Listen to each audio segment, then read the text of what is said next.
दोस्तों, ये वीडियो मैं थोड़ा दुख और थोड़ा हैरानी, थोड़ा गम और गुस्से के साथ बना रहा हूँ। अपने भाइयों और बहनों के छात्रों के लिए 26 दिन भूखा रहने के बाद, जिसमें कि मेरे 11 किलो शरीर ख़त्म हो चुका है, मसल्स चले गए हैं, ऑर्गन और दिमाग पर इरिवर्सिबल डैमेज लगभग होने के कागार पर पहुंचा है, और वो भी लद्दाख की कड़कती ठंड से दिल्ली की तपती धूप में बैठकर ये सब करने के बाद क्या मुझे किसी से कैरेक्टर सर्टिफिकेट लेनी होगी कि मेरा अनशन कितना पवित्र था? मैंने तोड़ा तो किसके हाथों तोड़ा, उसके हाथों क्यों तोड़ा, इसके हाथों क्यों नहीं तोड़ा, क्या डील हुआ, क्या सौदा हुआ, ये सब मुझे जवाब देना होगा। मैं कल से अब तरल लिक्विड फूड ले रहा हूँ, पी रहा हूँ, तो थोड़ी सी शरीर में जान आई है। बदकिस्मती से वो जान मुझे इसमें देनी पड़ रही है, दुख के साथ कह रहा हूँ। मगर सुबह से मुझे बहुत से लोग फ़ोन करके या पोस्ट दिखाकर कह रहे हैं कि आप पर बहुत सवाल उठाए जा रहे हैं, आपने इनसे क्यों अनशन तोड़वाया, केंद्रीय मंत्रियों से क्यों नहीं तोड़वाया, किसी और से क्यों नहीं तोड़वाया, क्या डील हुआ है, सौदा हुआ है। ये सब मुझे जवाब देना होगा। अगर सौदा करना होता, डील करना होता, तो क्या 26 दिन भूखे रहना पड़ता है? कितनों ने डील किए हैं, आपने देखा होगा। क्या वो इस तरह से डील करते हैं? क्या मैं आलीशान एयर कंडीशन कमरे में बैठ के डील सौदा नहीं कर सकता था? मुझे यहाँ दिल्ली की गर्मी में बाहर रोड साइड पर बैठकर डील करना पड़ता। धिक्कार है ऐसे देश पर जिसमें ऐसे दिमागों की उपज होती है, जिसमें से ऐसे नीच ख्यालात निकलते हैं। मैं दोष नहीं देता हूँ आप में से ज़्यादातर पर, क्योंकि आपको ज्ञान नहीं है, पता नहीं है क्या हालात थे मेरे ऊपर, क्या गुजरा मेरे परिवार पर पिछले 1-2 हफ्ते में। इसलिए आप लोग ऐसा शायद कह रहे हैं, और कुछ लोग शायद जान कर कह रहे हैं, पता है उन्हें। इसलिए पहले बात सुनने से पहले उसका बैकग्राउंड ज़रूर देखिएगा। क्या उन्हें कोई खुंदक है? क्या वो किसी पॉलिटिकल पार्टी से हैं, जिस पॉलिटिकल पार्टी को किसी और पॉलिटिकल पार्टी से कुछ खुंदक है? या वो न्यूट्रल कोई आदमी कह रहे हैं? अगर न्यूट्रल कह रहे हैं तो ज़रूर उनकी बात सुनिएगा और मुझे भी बताइएगा। मैं जवाब देने की अभी भी कोशिश करूँगा, समझें या न समझें, मगर मेरी सद्भावना है और मेरा आपके साथ सिंपैथी है। अगर आपको नहीं मालूम है क्या हुआ इन दिनों में और किन हालातों में क्यों अनशन तोड़ा और क्यों इस तरह से तोड़ा, पहले तो मैं आपको ये बताऊं कि जब मुझे सफदरजंग अस्पताल ले जाया गया ज़बरदस्ती 18 तारीख को पकड़कर, तो वो सिर्फ अस्पताल नहीं था, वो एक छावनी थी, वो एक जेल था, जहाँ पर मुझे ऐसे रखा गया जैसे कोई कैदी भी शायद ही रहता हो। हर चीज़ पर पाबंदी थी, बाहर नहीं जा सकता था कमरे से, कोई परिंदा भी पर नहीं मार सकता था हमारे कमरे तक, किसी से मिलने का कोई वो नहीं था अधिकार। मुझे सिर्फ 3 रिश्तेदार रह सकते थे, कोई संचार का मोबाइल फ़ोन, लैपटॉप नहीं रख पाता था मैं, कहीं कोई कुछ संदेश नहीं भेज पाता था। आप लोगों को मैं किसी तरह नैपकिन पेपर पर लिख कर भेजता था, वो भी कभी कभी जब्त किए जाते थे ज़्यादातर। और मुझसे मिलने मेरे रिश्तेदार, मेरे दोस्त जो लद्दाख से आते थे, ख़ास हवाई जहाज़ के लंदन के बराबर टिकट देके, उन्हें भी वापस कर दिया गया। ये सब इल्लीगल था, ये सब एक तरह का नॉर्थ कोरिया बन गया था हमारा देश, और ख़ासकर जहाँ मैं था ये एक जेल खाना था। और ऐसे हालात में कई दिन गुजारने के बाद गीतांजलि, उनकी सूझबूझ और उनका कमाल है कि उन्होंने संडे, रविवार के दिन भी, जो कि 19 तारीख थी, रविवार के दिन भी दिल्ली हाई कोर्ट के हियरिंग बिठवाई और उसमें ये अपील किया और उसमें ये कहा गया कि मैं डिटेंशन में नहीं हूँ और उसके बाद भी ये सारा पहरा जारी रहा। फिर मंडे 20 तारीख को फिर से सिंगल बेंच हाई कोर्ट में अपील की गई, जहां रिजेक्ट हुआ। फिर 21 तारीख को ट्यूसडे डबल बेंच हियरिंग बिठाई गई, जिसमें फाइनली ये डिक्लेयर किया गया कि मैं जहां जिस अस्पताल में भी जा सकता हूं और आज़ाद नागरिक हूं। मगर उस दिन भी आपको नहीं मालूम है किन हालतों में मैं रहा। हाई कोर्ट के आदेश के बाद भी मुझे सफदरजंग से जाने नहीं दिया गया, ये कहकर कि हमें ऑर्डर नहीं आया है। 2 बजे शायद ऑर्डर दी गई, 7 बजे तक ऑर्डर को रोक के रखा गया और उन्हें नहीं दिया गया ताकि मैं न जा पाऊँ। पता नहीं मंसूबा क्या थी उनकी। रोक कर 3 घंटे सामान पैक करके हमें बिठाया गया। फिजिकली लड़ के झगड़ के हड़ताल के अंदर और एक हड़ताल करके ज़मीन पर लेट कर जो ताकत 22वें दिन मेरे में थी, वो जोर लगाकर मुझे बाहर जबरदस्ती निकलना पड़ा। आपको नहीं मालूम। Ask them to arrest me. I'm a free citizen. Ask them to arrest me. Yes, arrest me. What is this giving me for 3 hours here on 25th day of my hunger? You all are harassing me. Not harassing you. Yes, you. If I die of stress, it will be your responsibility. What order does it number want? लेके आप लोगों को बदतमीजी कर रहे हो, order लेके आओ। Take pictures.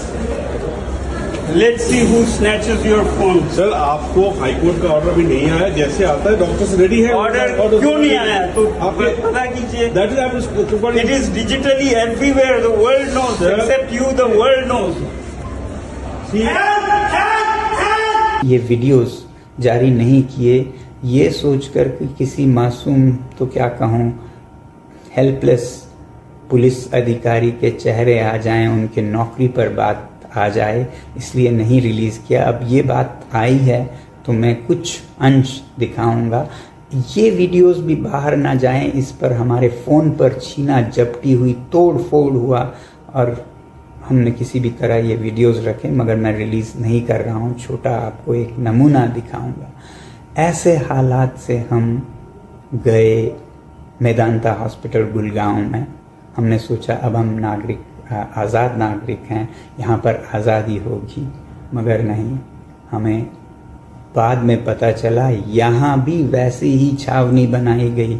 यहाँ भी बाहर 5-10 पुलिसकर्मी, नीचे 200-300 पुलिसकर्मियों के दस्ते, पूरा हॉस्पिटल एक तरह का छावनी, कैंप मिलिट्री बना दिया गया। किसी को मुझसे यहाँ भी मिलने नहीं दिया गया। बाहर जाने पे पाबंदी, हर चीज़ पे पाबंदी लगाई गई।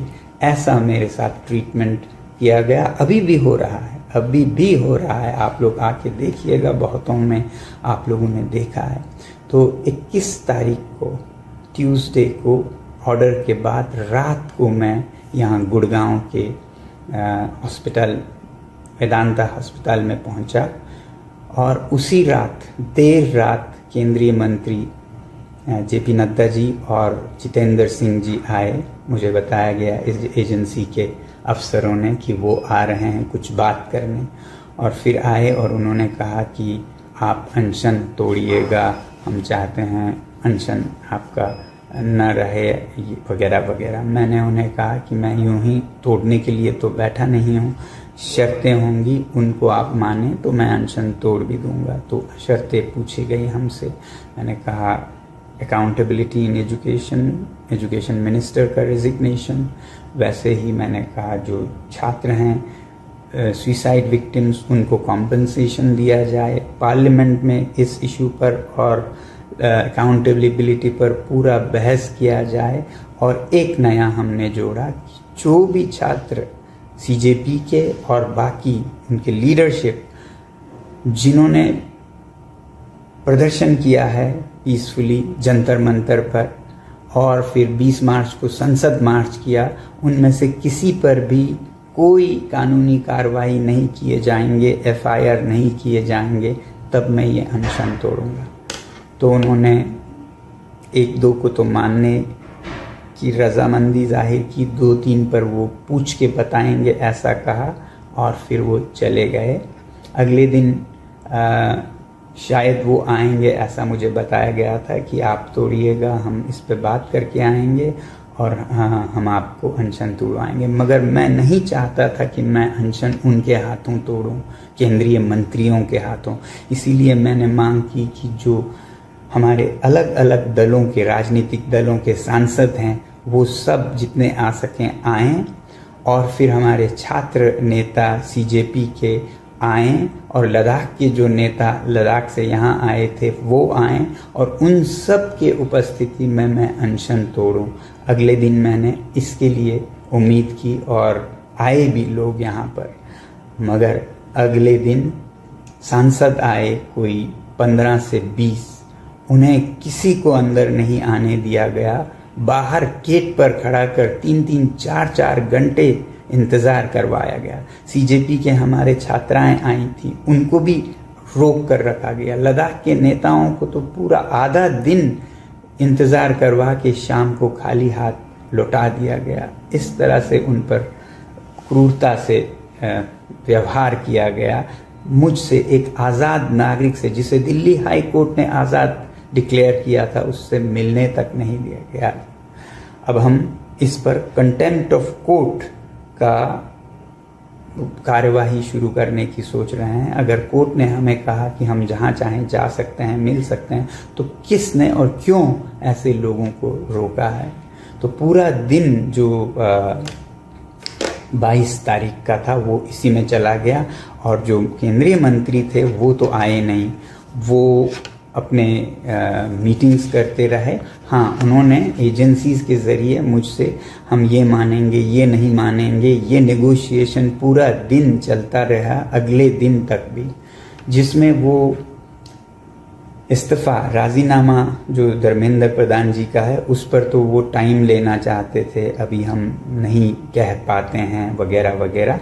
कॉम्पनसेशन का उन्हें समस्या नहीं था, पार्लियामेंट में डिस्कशन पे कोई समस्या नहीं थी, मगर जो छात्रों पर कानूनी कार्रवाई नहीं होगी उस पर उन्हें बहुत एतराज़ था। और मैंने कहा इसके बिना मैं अनशन बिल्कुल नहीं तोड़ूंगा। मैं अनशन तोड़ के चला जाऊं और जो छात्र हैं उन पर FIR लगे, सालों साल उन्हें कोर्ट कचहरी में, जेल में, NSA में जाना पड़े। मुझे पता है लद्दाख में 24 सितंबर के बाद लगभग 80 नौजवानों पर क्या क्या गुजरी हैं। मैं नहीं चाहता था कि यही यहाँ के CJP के लीडर्स और छात्रों पर, वॉलंटियर्स पर हो, तो मैं उस पर अड़ा रहा कि इसके बिना मैं बिल्कुल अनशन नहीं तोड़ूंगा, चाहे मैं हफ्ता यहाँ पड़ा रहूँ। फिर आखिर उन्होंने कहा ये हम करेंगे मगर रिटन में नहीं दे सकते हैं, हम वर्बली कहेंगे। मैंने लॉयर्स से कंसल्ट किया, दिल्ली के नामी लॉयर्स, वकीलों से। उन्होंने भी कहा कि ये लिखित में तो कभी नहीं देगी सरकार, मगर हाँ वर्बल हो सकता है। मैंने नहीं माना, मैंने कहा जब तक लिखित में नहीं होगा मुझे कोई जल्दी नहीं है, मैं पड़ा रहूँगा भूखा, आप जाइए। और देश में जिस तरह से बढ़ता जा रहा था छात्रों का आक्रोश, उसके चलते फिर 23 तारीख यानी कि कल रात को खबर लाई गई कि वो मान गए हैं लिखित में देने के लिए भी कोई छात्रों पर कार्यवाही नहीं होगी। साथियों, मेरा इस मुद्दे पर सबसे ज़्यादा ध्यान था कंडीशंस में से कि ये जो लीगल एक्शन है, ये FIRs हैं उस पर, ना कि इस्तीफ़ा पर। जो रेजिग्नेशन है वो भी एक कारण है। मैं कह रहा था एक और वीडियो में कि मेरा दिमाग अलग तरीके से चलता है। मैं इस रेजिग्नेशन को बहुत ज़रूरी मेरे द्वारा करवाना नहीं समझता हूँ। आपको पता है ये रेजिग्नेशन जो कि छोटी सी बात है इस सरकार के लिए, ये ऐसा न करने से उन्हें कितना नुकसान हो रहा है। पूरे देश में उनकी नाम बदनाम हो रही है, गुस्सा हो रहा है, नफरत कर रहे हैं लोग। फिर कल रात को कोई 12 बजे मुझे बताया गया कि मंत्री अभी आ रहे हैं, वो मान गए हैं ये अनशन तोड़वाने पर, लिखित में भी देने पर। अब एक तरफ मेरा सबसे बड़ा डर और ये जल्दी करने का कारण ये था कि आपको याद होगा दिल्ली में हालात इस तरह बनते जा रहे थे कि कभी भी कोई बहुत बड़ा क्रैकडाउन हो सकता है। कल रात को जो मैं वीडियोस देख पा रहा था उससे लग रहा था कि कनॉट प्लेस एरिया में बहुत बड़ा कुछ होने वाला है। आप ही लोग रिपोर्ट दे रहे थे और मुझे बार बार याद आ रहा था लद्दाख का 24 सितंबर, जिसमें बहुत बेरहमी से पुलिस और सीआरपीएफ ने गोलियां सर में सीने में मार के लद्दाख के युवाओं का कत्लेआम किया था। और वो यहाँ हो सकता है, इसका मुझे डर था। और अगर ऐसा कुछ होता है तो फिर ये अनशन का मतलब ही नहीं रहेगा। इसलिए अगर मैं अनशन तोड़ूं और ये डिफ्यूज़ कर सकूं तो शायद हिंसा रोक सकूं।